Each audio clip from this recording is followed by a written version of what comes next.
ngày 28 tháng 11 năm 1987, chuyến bay 295 của South African Airways có hành trình bay từ sân bay quốc tế Tượng Giới Thạch Đài Loan đến sân bay quốc tế Jan Smuts Johannesburg, Nam Phi. Máy bay sẽ có cánh tại Mauritius, một đảo quốc nhỏ nằm ở phía tây nam Ấn Độ Dương.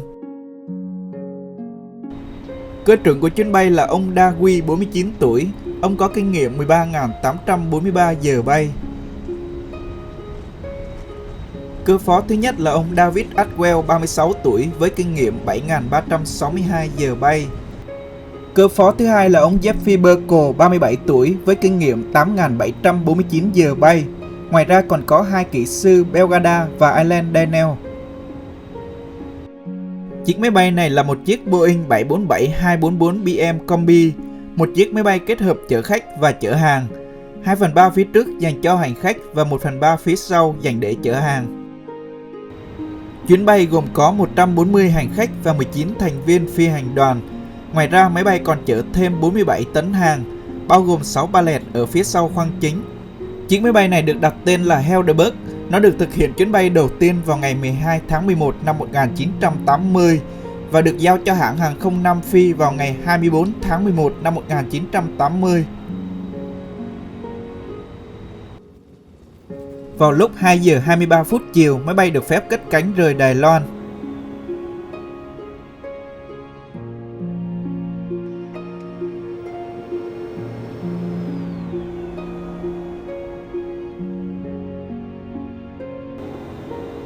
Theo bản kê khai hàng hóa của nhân viên mặt đất, hàng hóa trên khoang bao gồm các bộ phận máy tính và các thiết bị điện tử khác.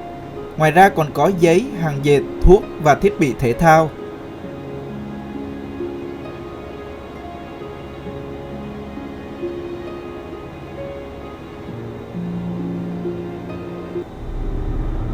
Sau 9 giờ bay, máy bay lúc này đang bay trên vùng biển Ấn Độ Dương với độ cao khoảng 30.000 feet.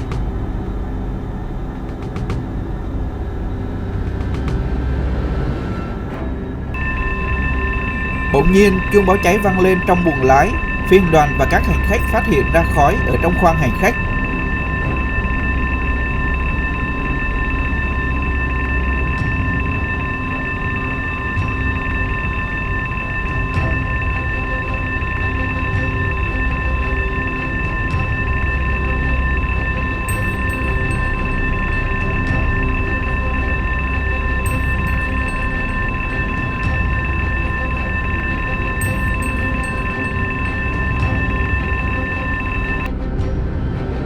Ba giờ 49 phút theo giờ địa phương, ATC Mauritius nhận được cuộc gọi khẩn cấp từ phi hành đoàn chuyến bay 295.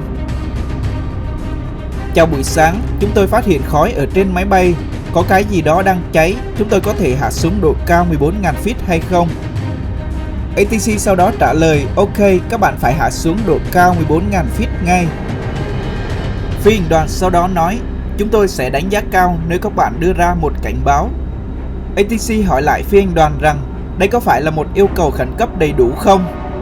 Phi hành đoàn xác nhận, vâng, tôi tuyên bố đây là một trường hợp khẩn cấp đầy đủ.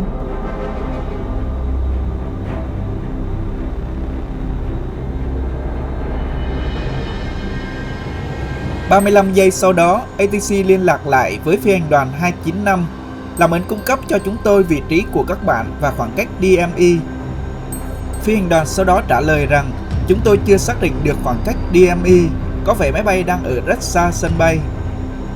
Chúng tôi đã mất hệ thống điện trên máy bay, bây giờ chúng tôi không có gì hoạt động được cả, yêu cầu tình trạng khẩn cấp ngay lập tức. ATC sau đó nói, thời gian dự kiến đến Mauritius là mấy giờ? Phi hành đoàn trả lời rằng khoảng 4 giờ 30 sáng theo giờ địa phương. Nghĩa là máy bay còn cách sân bay khoảng 38 phút bay, một quãng thời gian dài với một ngọn lửa đang cháy trên máy bay. Ngay sau đó, ATC nghe thấy tiếng hỗn loạn ở trên máy bay, có vẻ như phi hành đoàn đang cố gắng dập tắt ngọn lửa. Sau vài giây gián đoạn, phi hành đoàn thông báo rằng máy bay còn cách sân bay khoảng 65 dặm. ATC thông báo rằng hai đường băng bây giờ đã sẵn sàng để máy bay hạ cánh khẩn cấp. Nhưng đây là lần cuối cùng ATC liên lạc được với chuyến bay 295. Máy bay vỡ tung giữa không trung và đâm xuống Ấn Độ Dương ở phía đông Mauritius.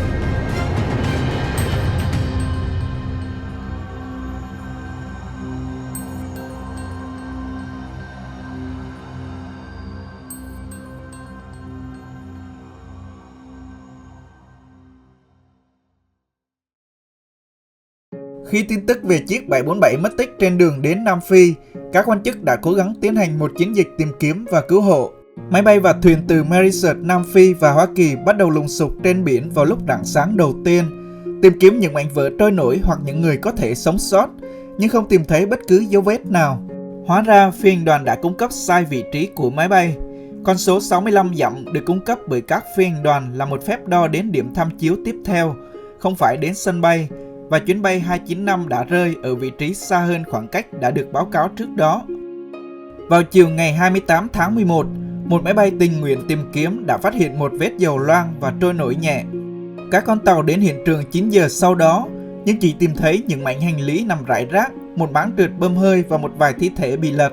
Trong nhiều giờ tiếp theo, các đội tìm kiếm đã vớt được rất nhiều hài cốt người, nhưng chỉ có 8 thi thể được tìm thấy còn nguyên vẹn.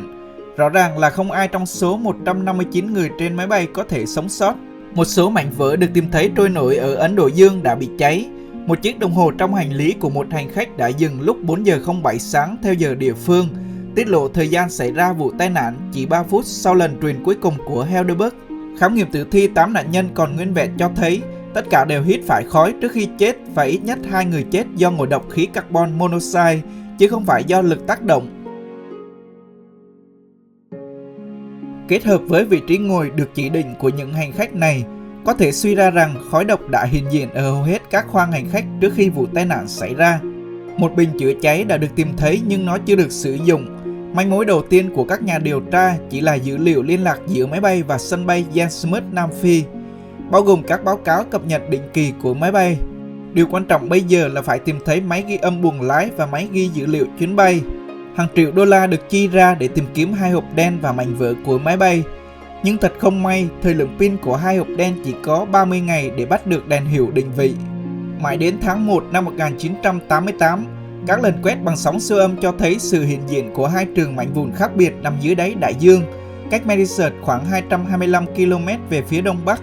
Đống đổ nát này được cho là của chuyến bay 295, nằm ở độ sâu hơn 4.400 m, sâu hơn cả tàu Titanic. Để gửi một thiết bị chìm xuống độ sâu đó, yêu cầu phải có một sợi cáp dài hơn bất kỳ loại cáp nào từng tồn tại trước đây. Các công việc chuẩn bị cho nỗ lực khôi phục, bao gồm việc xây dựng một tuyến cáp dài 6.000 m kỷ lục kéo dài nhiều tháng. Cuối cùng, hơn một năm sau vụ tai nạn, mọi nỗ lực đã được đền đáp. Chiếc tàu lặn đã đến được khu vực đổ nát và có thể truyền video trực tiếp về những gì còn lại của Heidelberg. Sau 14 tháng tìm kiếm, các nhà điều tra chỉ tìm thấy máy ghi âm buồng lái chứ không tìm thấy hộp đen ghi dữ liệu chuyến bay. Kết hợp bằng chứng thu được từ CVR với bằng chứng từ các băng ATC và đống đổ nát, các nhà điều tra có thể vẽ ra một phác thảo rõ ràng về những gì xảy ra trên tàu Heidelberg. Đầu tiên, một đám cháy bùng phát ở pallet phía trước bên phải nơi chứa máy tính. Ngọn lửa nhanh chóng lan sang các bìa cứng và bao bì, tạo ra khói gây ra báo cháy hàng hóa trên bong chính. Đến khi một phi công quay lại dập lửa thì lửa đã cháy mất kiểm soát hoặc khói quá dày đặc nên không thể tiếp cận. Thành viên phi hành đoàn hoặc bỏ chạy hoặc trở nên mất khả năng kiểm soát mà không bao giờ xả bình chữa cháy. Trước phát hiện một số nạn nhân chết vì ngộ độc khí carbon monoxide, các nhà điều tra đưa ra giả thuyết rằng khói có thể đã giết chết nhiều hành khách trước khi Heidelberg gặp nạn. Lửa và khói có thể cũng đã làm cho phi hành đoàn mất khả năng kiểm soát trước khi máy bay rơi. Câu hỏi đặt ra cho các nhà điều tra là điều gì đã gây ra ngọn lửa, và các nhà điều tra đã không thể tìm ra câu trả lời. Mặc dù các máy tính trong các pallet phía trước bên phải chứa pin lithium, chúng rất nhỏ và không thuộc loại có thể tự phát cháy. Có nhiều thuyết âm mưu đã được đưa ra để suy đoán về nguyên nhân ngọn lửa xuất hiện. Một trong những suy đoán đáng chú ý đó là trong thời điểm xảy ra tai nạn, Nam Phi đang bị cấm vận vũ khí, buộc quân đội phải lén lút nhập khẩu vũ khí để duy trì cuộc chiến đang diễn ra ở Angola. Và có thể trên khoang máy bay có chở thêm nhiên liệu để chế tạo tên lửa ammonium. Đây có thể là nguyên nhân gây cháy. Mặc dù một số thuyết âm mưu có nhiều khả năng xảy ra, nhưng sự thật là chúng ta sẽ không bao giờ biết chính xác điều gì đã hạ gục chuyến bay 295 của South African Airways. Sau vụ tai nạn, hãng hàng không Nam Phi đã ngừng sử dụng 747 Combi. Đến năm 2002, mẫu máy bay Boeing 747 Combi đã ngừng sản xuất.